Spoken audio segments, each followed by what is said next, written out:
Welcome to session 8 of the Bible in a Year commentary. If you started this series on the 1st of January, then today should be the 8th of January. Today we'll be looking at Genesis 25 to 28 and Psalm 8. But so far in Genesis, we've seen the creation and fall of humanity as they consistently choose their own way rather than God's way, leading them to wickedness and violence. In response, we saw God leave them to it and choose a family to partner with and journey through what it looks like to live God's way as an example to others. We've then followed this family through their journey, focusing on Abraham and Sarah as they continue to make mistakes and mess up. But despite this, God remains committed to them. Yesterday we read about the highlight of Abraham's life, following God.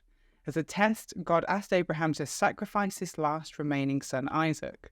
Because of his loyalty and trust in God, Abraham chooses to be obedient, and last minute God stops him and provided him with a ram to sacrifice instead. We then transitioned from following Abraham's story to following Isaac's story, as we read through how God orchestrates Isaac meeting his wife, Rebekah, which leads us to today's reading, where for a short time, we're going to focus on Isaac. So let's jump in with Genesis 25 to 28. The baton now passed on to Isaac. We wrap up the story with Abraham. He remarries, has a few more children, dies, and is buried with his wife. There are 3 lineages from Abraham that are mentioned. The first is the children of his second wife, Keturah. One in particular, Midian, will pop up later in the biblical story as his descendants, the Midianites. Next up is Ishmael, who has 12 sons. Each of these sons represents 12 tribes that would have been familiar to the readers.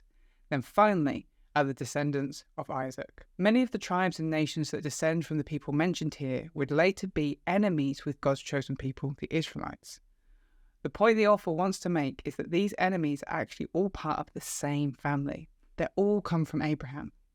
Much of the story of the Old Testament is one big family feud, and this is shown on the big scale and the small scale. Isaac and Rebekah have 2 children, twins, Esau and Jacob.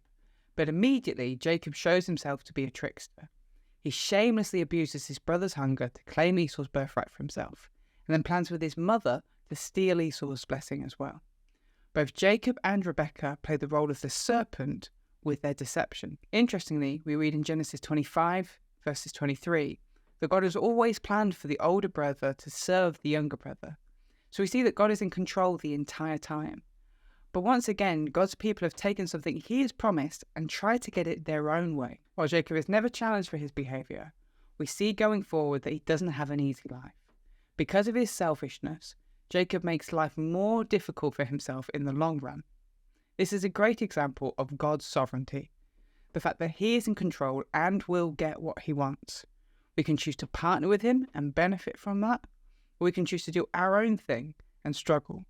But ultimately, God will still get his way. In a similar way, we see Isaac lie to Abimelech about Rebekah being his sister, much like his father did before him. While God continued to bless Isaac with cattle and wealth, the relationship with Abimelech continued to be tense going forward, all of which is potentially foreshadowing the tense relationship the Israelites will have with the neighbouring Philistines. While we definitely believe in grace and mercy for when we make mistakes or sin, we also have to realise that our actions have consequences. And sometimes God will forgive us and bless us while we're also allowing us to live through the consequences of our actions. It's worth taking a step back to give this passage more context. The people originally reading this book were known as the Israelites. They were descendants of Jacob and saw themselves as God's chosen people, which is true. But the point was never to lord their chosenness over other nations.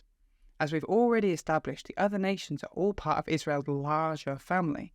On top of that, a key theme that keeps coming up in Genesis is God's chosen people often make poor decisions. Abraham and Sarah abused Hagar and lied to Abimelech. Isaac lies to Abimelech, and Jacob lies to his father and steals his brother's blessing. Being chosen by God doesn't stop you from being a terrible person. And that's one of the subtle messages this book is trying to convey. We all have the potential of being children of the serpent. But now back to Jacob. His family has become fractured, and he needs to leave before his brother kills him. His parents arrange for him to go stay with his uncle Laban. On his way to his uncle's, God visits Jacob and makes the same promise to him that he made to his father and his grandfather before him.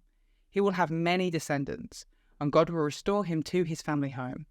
God continues to be faithful to his commitment to his family. And now let's look at Psalm 8. Finally, we get a quick break from the Lament Psalms. This psalm is attributed to King David and falls into the category of praise psalm.